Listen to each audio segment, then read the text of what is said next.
Salut YouTube, aujourd'hui je vous parle de Rétribution, le film avec Liam Neeson qui est sorti récemment au cinéma. Donc, vous avez pu voir sur la petite vignette d'accueil que j'avais mis donc les affiches de Rétribution et d'un autre film qui s'appelle Appel inconnu. Et que j'ai fait un petit montage aussi où on voit 4 personnes qui regardent chacune dans un rétroviseur. Donc je vais vous expliquer pourquoi. Parce qu'en fait, Rétribution, c'est le troisième remake du film d'origine espagnole qui s'appelle donc Appel inconnu. Je vais un petit peu vous lire tout ça. Appel inconnu, c'est un film donc espagnol sorti en 2015 qui raconte l'histoire d'un père de famille qui doit emmener ses enfants à l'école. Et sur le chemin de l'école, il reçoit un coup de téléphone. La personne lui dit écoute, fais ce que je te demande, sinon je fais sauter la bagnole à distance. Et puis si vous essayez de vous échapper de l'auto, comme vous êtes assis sur des capteurs de pression, la voiture va péter. Donc l'histoire fonctionne très bien. En fait, on est pris dès le départ dans l'histoire. Un film que je vous recommande. Donc 3 ans après est sorti donc 2018 un film qui s'appelle, donc le titre allemand, je vais pas m'amuser à le dire. Par contre, ils ont eu la bonne idée de mettre un titre anglais aussi, qui s'appelle donc Don't Get Out. Donc qui sensiblement est le copier-coller du film d'origine, donc Appel inconnu, à une différence près, mais qui apporte rien du tout au film, c'est que le film d'origine démarre dans la maison du gars juste avant de partir emmener ses enfants à l'école, alors que le film allemand nous montre l'acteur, le personnage arriver en avion dans sa ville. Et puis du coup, l'histoire démarre après, il est chez lui, et donc c'est exactement la même histoire que celle de... D'ailleurs, c'est vraiment une copie conforme. Le petit gamin qui aime jouer au foot ressemble énormément au petit gamin du premier film. Il y a des scènes, c'est vraiment des copier-coller.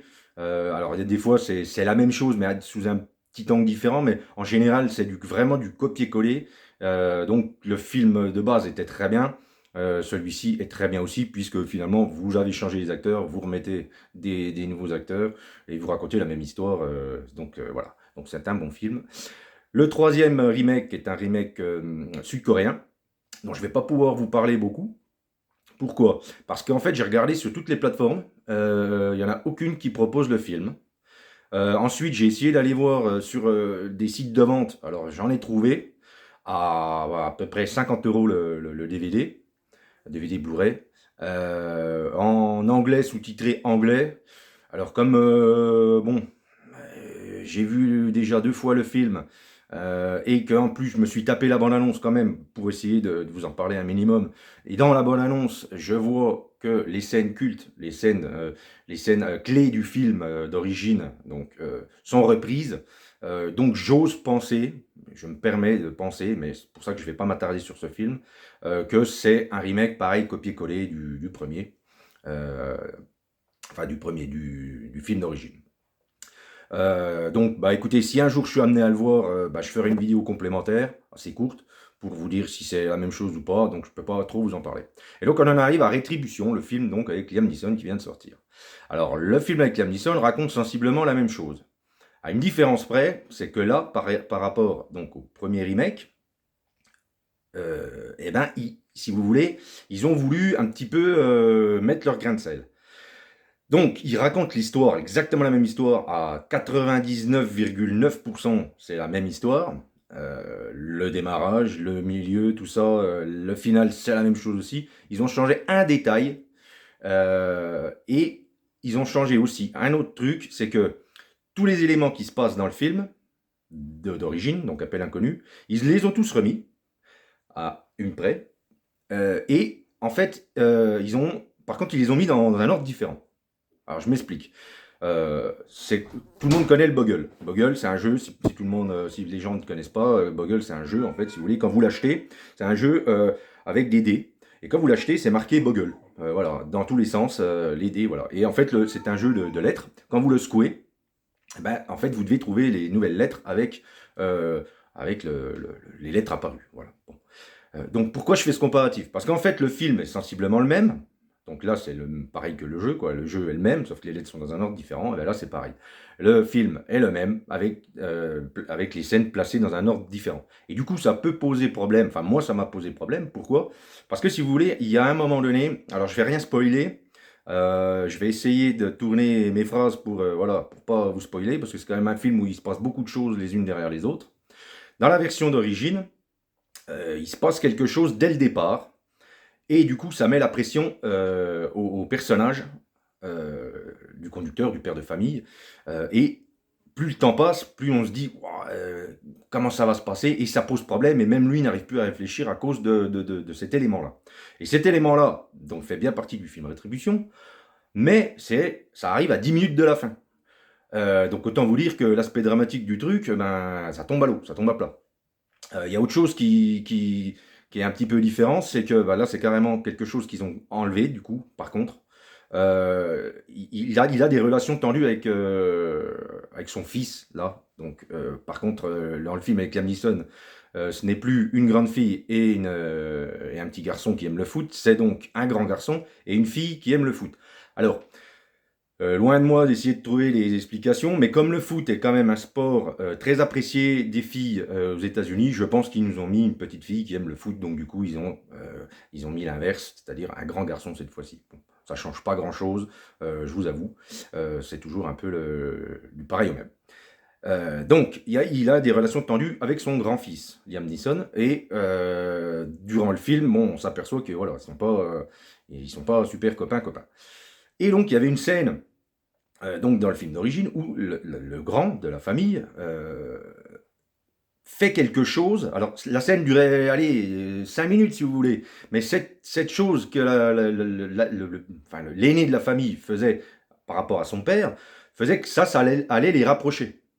Et du coup, ils ont tranché dans le gras, dans Rétribution, et on comprend pas, finalement, bah, deviennent copains. Alors oui, ils viennent de vivre quand même des aventures, voilà. Mais à un moment donné, bah, ils se rabibochent un peu, alors que bon, il y avait quand même cette petite scénette dans le film d'origine, scénette, oui, une petite scène, oui, de 5 minutes, qui, si vous voulez, je trouvais que ça apportait un aspect dramatique supplémentaire au film.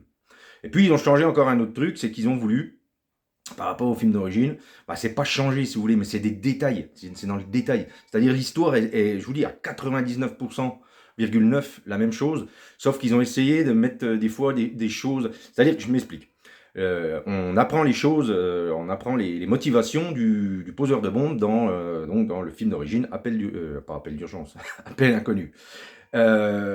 Et c'est plutôt pas mal. Je trouve que c'est pas mal, on s'attend à autre chose, et puis finalement, ben, bon, c'est pas mal, voilà. Et là, en fait, ils ont essayé comment vous dire, de mettre un peu d'intimité de faire un peu plus de rapprochement entre le poseur de bombe et le personnage principal, donc tenu par Liam Neeson, et du coup, ça tombe à l'eau. Moi, je trouve que ça tombe à l'eau. Et il y a autre chose, c'est-à-dire que le poseur de bombe, il y a 2 scènes avec le poseur de bombe, donc physiquement, je ne vous parle pas uniquement quand on entend la voix. Physiquement, il y a 2 scènes dans le film d'origine avec le poseur de bombe. Donc ce qui fait que il parle d'une chose à un moment donné, il parle d'une autre chose à un autre moment donné. Ce qui fait que c'est assez fluide, parce qu'il se passe des choses entre les deux, et du coup, bon, le film garde une certaine rythmique. Là, ils nous ont fait pareil, donc je pense qu'il doit y avoir à peu près le même temps de parole par rapport au... Oh, j'ai une mouche. Ça arrive. Donc, il doit y avoir à peu près le même temps de parole, j'imagine. Moi, j'ai eu l'impression que c'était ça. Sauf que là, ils ont tout mis bout à bout, sur la fin, et ils expliquent un peu les motivations du poseur de bombe. Et du coup, ça devient long. On n'attend qu'une chose, du coup, c'est que le film se finisse. Et ouais, ça a été un peu gonflant. Donc, du coup, voilà. Bref, moi, ça m'a un peu gonflé, je trouve. Et du coup, en plus, donc, le film se termine, et ça se termine, si vous voulez, j'ai eu l'impression que ça se terminait, voilà, d'un coup, pop. Alors qu'on avait quand même si la fin, si vous voulez, elle s'éternise pas dans la version originale, mais si vous voulez, voilà, il y a un semblant de fin. Là, bon, bah, le gars, voilà, il se passe quelque chose, et puis du coup, ça se termine. Pouf. Voilà, bon. Donc du coup, bah, Rétribution, je peux pas dire que c'est un mauvais film, Le seul problème, c'est au niveau de la réalisation, ils ont mélangé un peu toutes les scènes, ils ont mis un petit peu leur grain de sel là-dedans. Ils ont voulu aussi, je pense, alors je sais pas si c'est à la demande de l'acteur ou pas, mais je trouve que là où le personnage dans Appel inconnu est plus ça va, plus il est désespéré, plus il est résigné le gars. Et en fait, dans Rétribution, le mec, plus ça va, du coup, plus il est énervé. Liam Neeson, on a l'impression que voilà, il va tout casser, il échappe à la police, il arrive à, voilà, alors que c'est beaucoup plus fluide si vous voulez. Dans Appel inconnu, bon, la police est tout le temps derrière le cul du personnage, mais si vous voulez, c'est beaucoup plus crédible, c'est amené d'une manière différente. Là, bah écoutez, moi j'ai trouvé que c'était un petit peu spécial parce que effectivement, on a un Liam Neeson beaucoup plus énervé, alors qu'il est quand même assis sur une bombe. Et puis, bon, bah écoutez, là où il aurait pu jouer le même film que le film d'origine et ça leur aurait sorti un peu de ses rôles, bah là ils font quelque chose de différent et ça fait un film, oui, pas nul parce qu'il fait pas, ils sont distrayants ces films si vous voulez, mais là, du coup, ça le fait ça nous fait un film que ouais, voilà, c'est un Liam Neeson. Voilà, c'est le dernier Liam Neeson, comme on va dire. Alors qu'on aurait pu se dire, ceux qui n'avaient pas vu Appel inconnu ou le remake, eh ben, se dire, ah ben j'ai vu un super film. Alors, je pense qu'il y a des gens qui vont dire, j'ai vu un super film, parce que c'est quand même un bon film.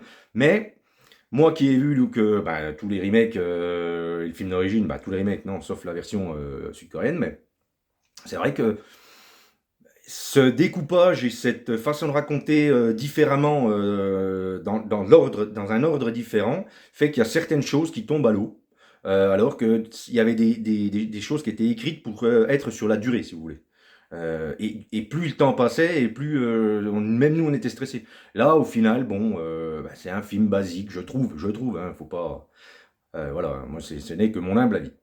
Donc, bah, qu'est-ce que je peux vous dire de plus? Donc là maintenant, je vais vous donner un tuyau ou deux. Pour ceux qui, quand même, voudraient voir ce film. Rétribution.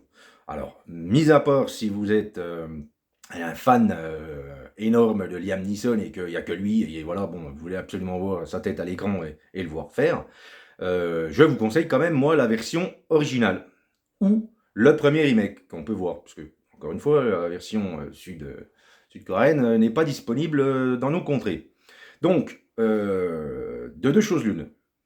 Appel inconnu, on peut le voir pour ceux qui ont Prime Video sur Prime Video. Voilà, c'est compris dans votre abonnement. Vous y allez, vous le regardez. Et puis, bon, bah écoutez, ça vous évite de vous payer une place de ciné. Pour ceux qui n'ont pas Prime Video et qui voudraient quand même voir l'histoire, on va dire, le film. Alors, ça ne sera pas avec Liam Neeson, vous me l'aurez bien compris. Mais vous pouvez télécharger l'appli Pluto TV. Alors, c'est Pluto TV, c'est en fait, il vous propose tout un tas de programmes gratuitement. Et donc je suis tombé sur la version allemande, c'est comme ça que j'ai pu la voir. Donc je répète le titre, Don't Get Out. Donc Get Out, donc je le mettrai peut-être en lien ou en descriptif. Et donc c'est sur Pluto TV. Alors sachez que, à la différence près, que bon, sur Amazon Prime, vous allez voir le film d'une traite, et là vous allez avoir, bon moi j'ai eu 3 petites pubs, mais en fait c'est pas les pubs de TF1 ou des autres chaînes si vous voulez. Là c'est voilà, vous voyez un écran de pub, et d'un seul coup il vous parle d'une marque, et ça reprend, le film reprend tout de suite. Donc bon, c'est pas gênant, si vous voulez. Voilà. Donc, bah écoutez, j'espère que ça vous a donné envie de le voir. Moi, j'ai préféré la version originale et son premier remake. Alors, je suis pas du genre un puriste, parce que j'ai déjà vu des remakes qui sont bien mieux que la version originale. Mais là, pour le coup, bah écoutez, je peux pas dire que Rétribution est nulle, mais la rythmique est différente et du coup, j'ai trouvé que c'était un peu plus mou et en fait, il y a des choses qui tombaient à l'eau. Voilà. Bah écoutez, j'espère que cette vidéo vous a plu. Si ça vous a plu, n'hésitez pas à vous abonner. Sinon, les petits pouces en l'air. Et puis, bah moi, je vous dis à une prochaine vidéo. Merci!